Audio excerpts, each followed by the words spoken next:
By now, you should know that Fridays on my channel means Hunks Reimagined. If you're new to my channel, welcome! And if you're asking what are Hunks Reimagined? Well, it is a video series where I take a look at modern day actors who embody the qualities of vintage stars. But before we get into the video, I just want to say thank you to my channel members. Without members, and you the viewers of course, my channel wouldn't be able to exist, so thank you very much for returning each week and supporting my channel. With that being said, let's head over towards the rainbow and follow the yellow brick road. Follow the yellow brick road.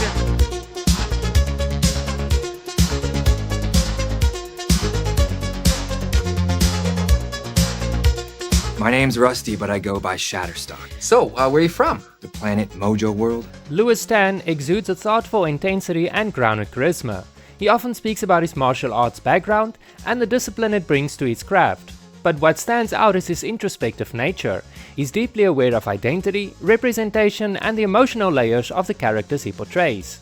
I felt like that it was a missed opportunity, but the source material was what it was, and that's what they stuck with. And I can't knock them for sticking with what was in the comic book. Tan is an actor, stuntman, and martial artist, best known for Mortal Kombat and Wu Assassins. You've come to Nottingham once too often.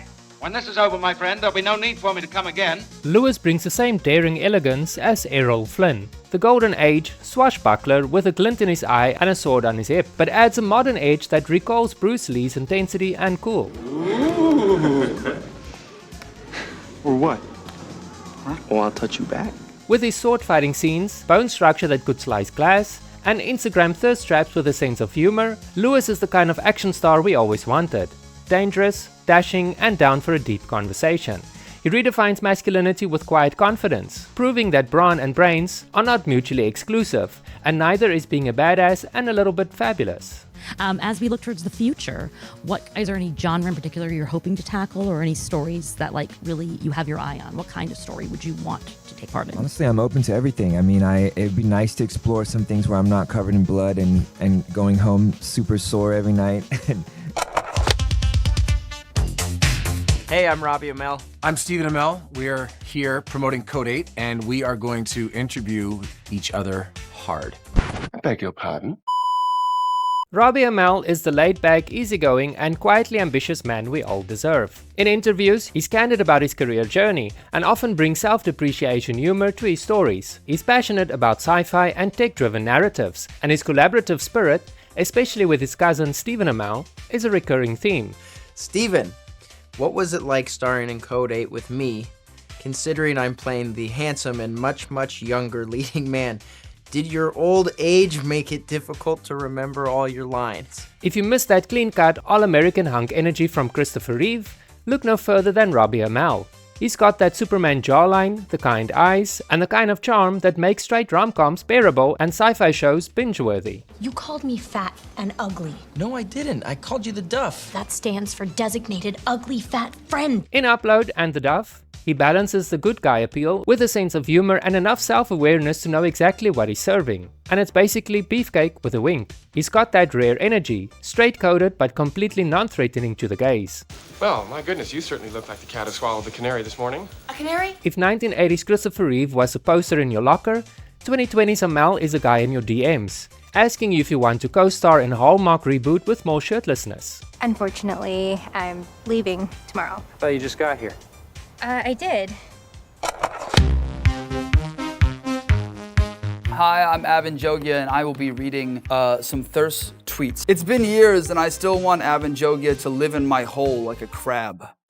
I love this one. Poetic, cerebral, and refreshingly candid, that's basically Avan Jogia. He often reflects on fame, identity, and the emotional toll of early stardom, especially through his writing. Hi, I'm Avan Jogia, author of Mixed Feelings and general actor and person who breathes.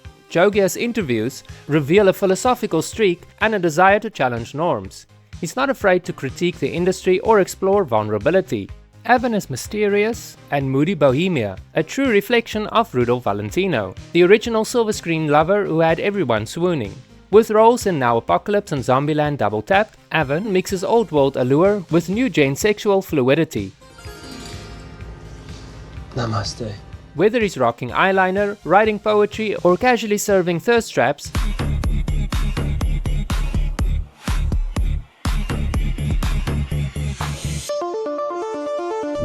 that good enough for you? Do we do it? The thirst trap? Okay, now go watch Dormouse, the movie I directed, and I wrote it. Avan doesn't just channel vintage romance, he updates it for a queer era. Basically Casablanca, but making it pansexual. If Valentino rose from the grave and walked in a pride rave, it'd look like Avan. But it's a work in progress, so be gentle. I'm a big fan of rock and roll, have been for a long time. So the prospect of playing a rock and roll star was, something I'd love to do. Ben Hardy is often described as earnest, introspective and quietly driven. While he tends to keep a low profile, his interviews suggest a thoughtful approach to his roles and a strong work ethic. Hardy doesn't chase celebrity, he seems more focused on the craft and personal growth. Ben Hardy has an unmistakable 1980s teen idol aesthetic. Think Rob Lowe meets young Sting. How was that? How many more Galileos do you want? Few more overdubs. Do we even have any tape left? In Bohemian Rhapsody and Voyeurs, he oozes sex appeal, but always with a side of vulnerability. There's something about him that says, I'll pose for a Playgirl shoot, but I'll also cheer you on while you vogue. With his messy blonde hair, soulful eyes and quiet confidence that never feels performative, Ben feels like the Tiger Beat magazine cover boy you wish was secretly into boys. And let's be real, put this man in a crop top and acid wash jeans, and he's a dead ringer for an 80s teen idol. If I could bring back any fashion trend, it would be that kind of 80s rolled up jacket sleeve Miami Vice style, because it's kind of cool. It'll come back, I reckon. Give it 5 years. My name's Callum Turner and I'm an actor. To be named a Breakthrough Brit is it's an honour because it's BAFTA. Step aside, brooding bad boys. Callum Turner is giving us that classic James Dean energy, but with less angst and more approachable charm. But I forgave him, and it's been all right ever since. You forgave him? Yes. With roles in The Capture, Fantastic Beasts and The Master of Air, Callum blends vulnerability, rebellion and raw magnetism like it's his second nature. Turner radiates charm, humility and a bit of superstition. He's open about his working class roots and the discipline that shaped his career, often sharing his quirky rituals and candid reflections on fame. He's got the tall, lanky frame, the bedroom eyes and the leather jacket swagger, but with an emotional depth that feels refreshingly unforced. Callum isn't trying to play the heartthrob, he just is one. If James Dean lived in East London, went to poetry readings and actually went to therapy, he'd probably look and sound exactly like this. Bonus points, Jonah photographs like a dream and somehow always looks like he's just about to confess something deeply romantic. If you enjoyed this video, have you checked out the previous videos in the series? If not, you should probably get around to checking them out. I'll put a link to that at the end of this video.